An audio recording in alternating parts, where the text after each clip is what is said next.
Good morning, everyone. Jill here with North Texas Vegetable Gardening, canning, recipes, a little bit of everything.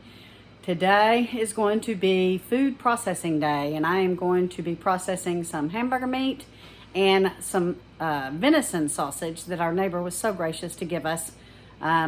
We think that we're going to get more, and I hope we do. But anyway, if you've been paying attention to the grocery store prices and the food prices, you probably noticed that meat has gone up between 14 and 17%.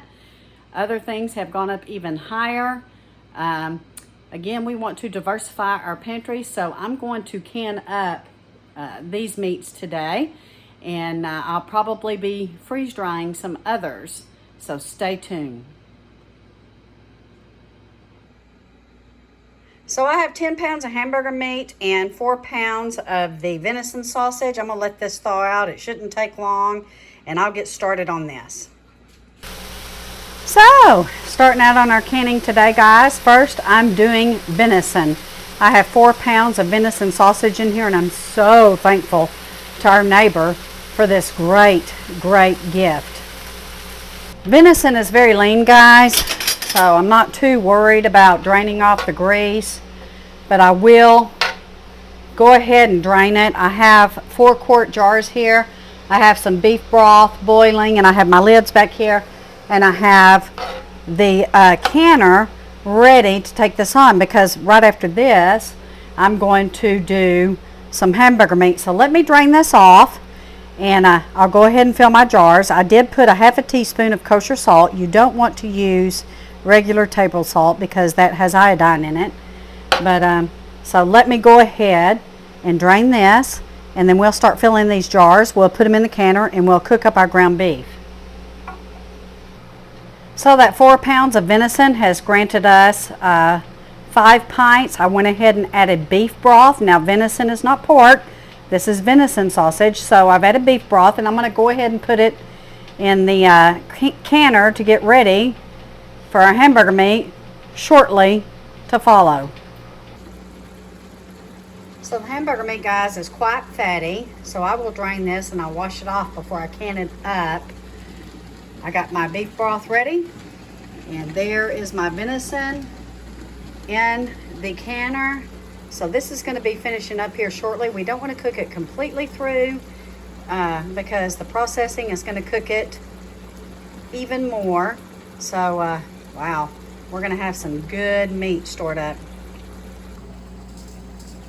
We are bumping at about 11 pounds, guys, so 10 to 11 pounds is good. I've got about 56 more minutes. Again, we let it steam for 10 minutes before we put the weight on it. And we are going to process this along. 12 pints, guys, of meat that may come in handy here in the very near future. All right, guys, we're finishing up about 75 minutes. Now, if you're going to do quarts, you want to do about 90 minutes. I can't wait to see how this turned out. So she's dwindling down, guys. I want to note that you do not do anything until that dial hits 0. I also want to note, lots of questions I see out there if you can pressure can on a glass top, and we do, and we have been all along. In fact, I've not ever used a regular burner stove for our canning, ever, I don't think. So just for all of you that have the questions about whether or not you can on a glass stove, we do. You just got to be careful. Don't scoot your pan around on the glass top because it could scratch it. You know what? I'm not really worried about scratches. I'm just worried about functionality, and it's doing just fine. Okay, guys, look at that. It is boiling away.